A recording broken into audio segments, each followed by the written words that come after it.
So in today's video, I'm going to share some of the items that I stopped buying or paying for, and there's a number of reasons for this, primarily being for financial purposes. I found that we spend so much money on these items that we don't necessarily need or that add more stress to our lives that we can end up cutting, getting rid of, and it's going to free up a lot more cash in your life. So this is what I've personally done, and you may find some interest in this as well, to really cut back on these expenses, to free up cash that you can then use on vacations. You can use this cash to invest for your retirement, but I think it's great to have some excess money left over at the end of the month, and that's really our goal on this channel. So one of the first things that I kind of stopped buying altogether is sale items. So when it comes to sales, when you're buying items, you want to be very, very careful of this, because I find that a lot of my friends, for example, will end up spending $400 on a shopping trip, and they'll say, actually, it used to be $1,200. I saved $800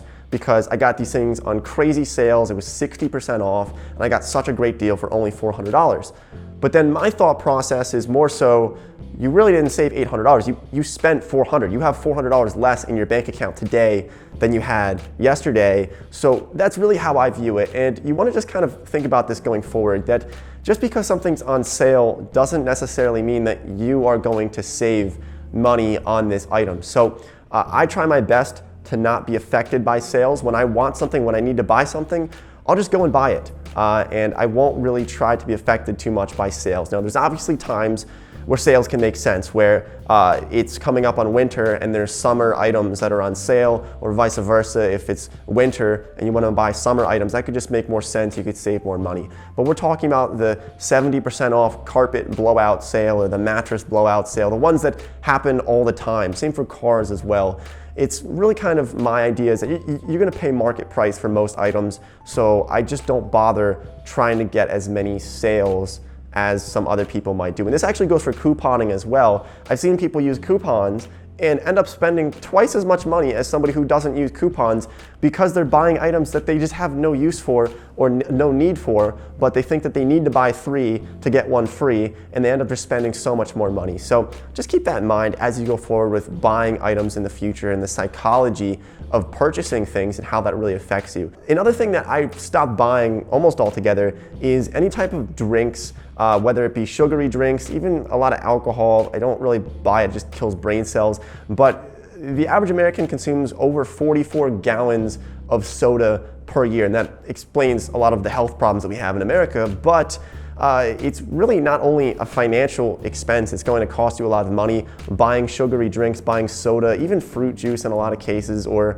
bottled water. Don't even get me started on that. But they're all things that you just don't really need to pay for. I just drink tap water. I filter it through a Brita filter, or you can even get a more fancy filter if you'd like, for $30, and you're good for quite some time by just drinking water. I don't really need anything else. And this isn't really actually for really financial reasons. It's more so just because most drinks and fluids that you put into your body that aren't water, they're not going to be very healthy for you. In a lot of cases, they're loaded with sugar, and it's just not good for you. So that's what I've done, and it really has saved me a lot of money and probably made me a little bit healthier. Now, maybe you saw my last video, I'm still not a great cook. I'm getting better. I put some butter on my eggs today, so that's probably better that they didn't stick to the pan.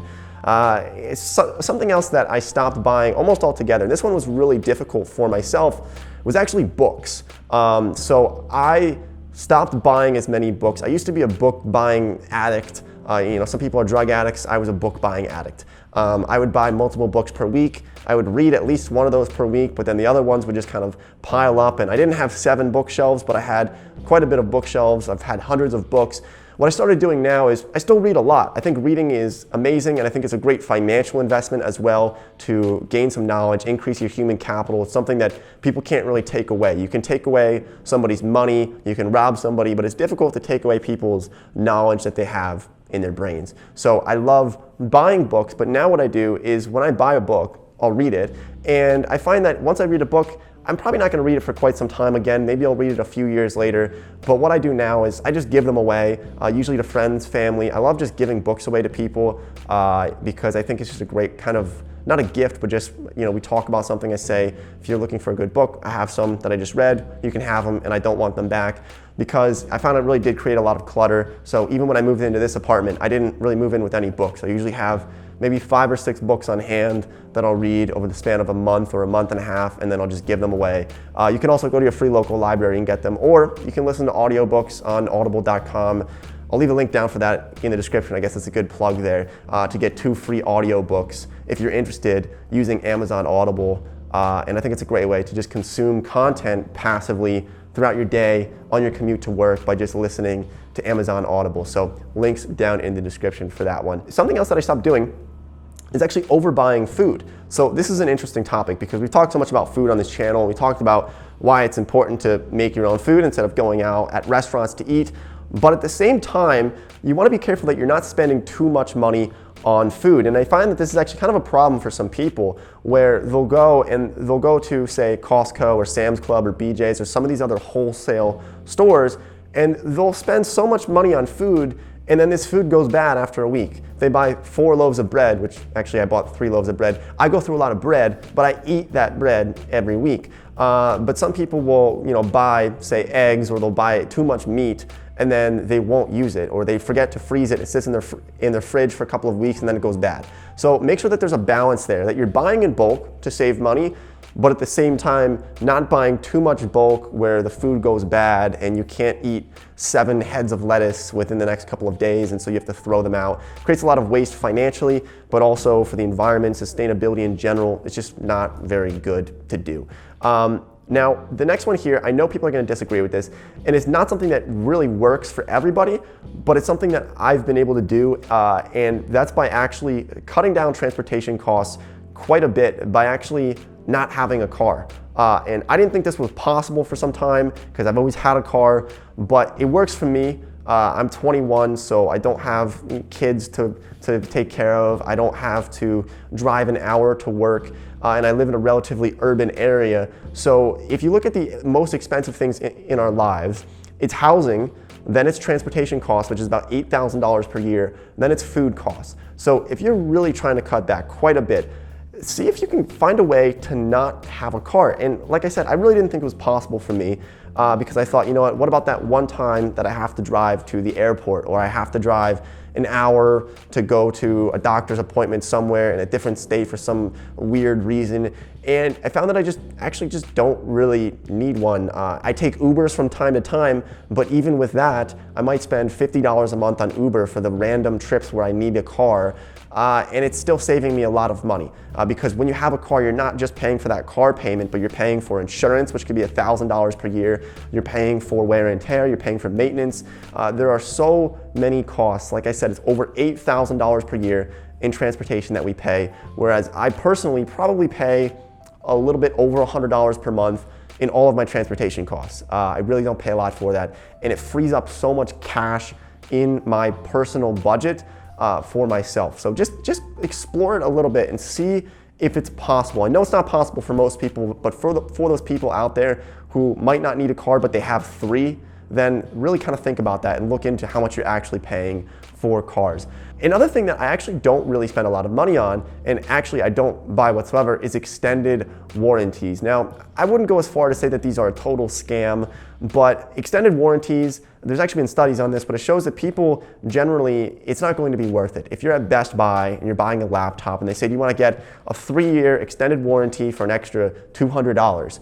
A lot of people say yes, and I found that, first of all, if I say yes to an extended warranty, I can't remember the last time that 3 years later when an item breaks, I remember the warranty on that item. For example, this camera, I think I actually did get a warranty on it. If it breaks, I have no idea where that warranty came from. I'm not gonna remember even where I bought it from. I barely remember what I ate for breakfast yesterday, right? Or actually even this morning. I don't remember what I ate this morning for breakfast. I don't. So there's no way that I'm gonna remember where I got this extended warranty from for $100 for this camera when it actually breaks. So that's why I just don't get them. I think it's kind of just a waste of money. Now, there's some people, maybe they're really, really diligent about it. For example, my cousin, he will buy something, get a 5-year warranty on it, and literally 4 years and 272 days later, he remembers when that item breaks that he has this warranty from this one company and it works for him and he gets his money back and it's pretty cool actually, but I'm not gonna remember it. I'm really not, so I don't pay for warranties. And if it breaks, I'll just buy a new one. That's just how I work. And I think it's better off for myself. Another thing that I really don't pay a lot of money for is actually hotels. Now, this is a personal preference, but I found that most American families, they might go on vacation, they say they spend $3,000 on a week-long trip to the Bahamas, maybe Cancun, Aruba, and they go on these vacations at all-inclusive resorts where they're paying $400 a night for a hotel room. That's not really my cup of tea. What I found, and this is kind of actually really by accident, is when I started traveling, I found that I could stretch, say $3,000, I could stretch that for months traveling by being kind of savvy about how you do it, whether it comes to buying plane tickets, being smart about where you're traveling to, and hotels. I don't stay in hotels. Airbnbs are generally cheaper. You can stay with friends as well, just make friends around the world. It's a lot easier than what I thought it would be. But also staying in hostels. Now, this isn't for everybody. I probably said that a couple times throughout this video that some of these things, they're very much personal choices, but I ended up staying in hostels when I travel, especially when I'm solo traveling, going to Japan in a couple of weeks. I don't know where I'm staying. I'll probably stay in a hostel because then I can meet other people, explore the city with other people instead of by myself, and it's like $20 a night. So it kind of just works out. It's a win-win-win all around the board when it comes to traveling and staying in places that are not $400 a night hotels, where you're not meeting people, you're not experiencing the culture, but you're just kind of cooped up in a hotel or a resort. And it's just something that I really, really don't like. So even I would go as far to say that if I had tens of millions of dollars in the future, I'd probably still stay in hostels because I think that they're fun, you meet a lot of new people, and I just think it's a great experience. And I've met so many new people and found myself in just places that I would have never otherwise have done if I hadn't stayed in hostels and met new people. So if you're young, you're in your 20s, your 30s, I would just consider doing it. Now I can't condone couch surfing. I don't want people to die or get killed, and I probably shouldn't condone hitchhiking as well on this channel because I don't want anybody to die from that.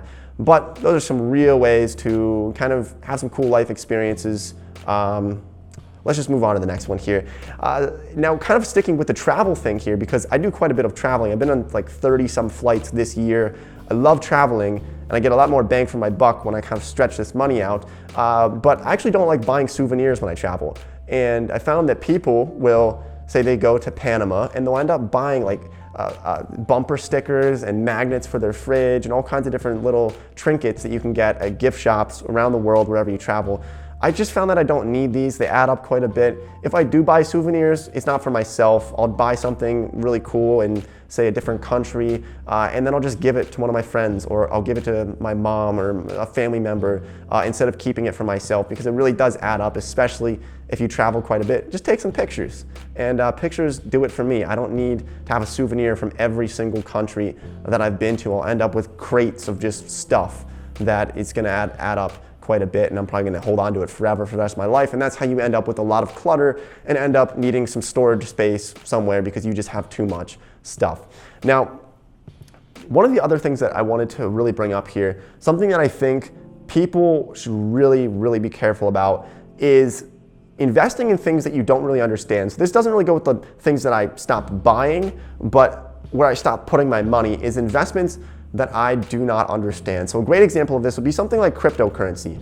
I'm not an expert with cryptocurrency, and I remember the whole Bitcoin craze in late 2017, early 2018. I didn't really understand it. People told me I was a fool for not putting all my money in Bitcoin. They just threw $30,000 in it. Maybe it worked out for some of them, maybe it didn't for others. But I didn't understand it well enough, so I didn't want to invest into it. And that's kind of my philosophy.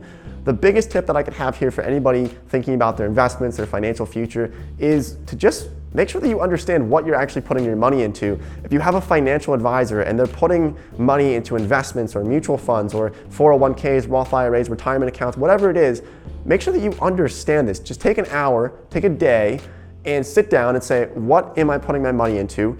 If it's in a bank account, what kind of protections do I have with that? If I'm putting it into mutual funds, what's in that mutual fund? How does that mutual fund actually work?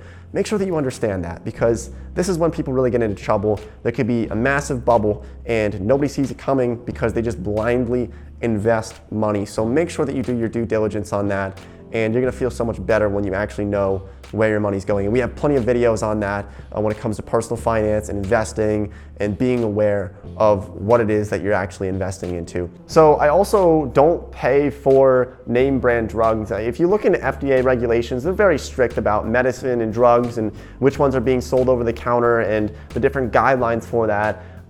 So this probably doesn't even save me much money. It's probably literally like a couple of dollars, but it's still something that does add up, paying for the name brand drugs versus the off-brand, store brand. And that really goes for anything, even food as well. Paying for name brand items. Sometimes they're literally made in the same factory, but they just slap a different label on it and can charge you 25% more by having a brand that you recognize. So just paying for the things that are store brand, it's gonna save you a lot of money over your lifetime. It's something that's worth it for me. So hopefully you found some value in this video. Like I said, most of these are for financial reasons or just to cut back on things that I'm buying or paying for in my life. Frees up a lot of cash, and it makes me happier. So if you found any value in this video, make sure you drop a like, subscribe if you haven't done so already. I'll bring you out lots of new videos related to these topics. So thanks for all the support on the channel. I really do appreciate it. And I'll see everybody next time.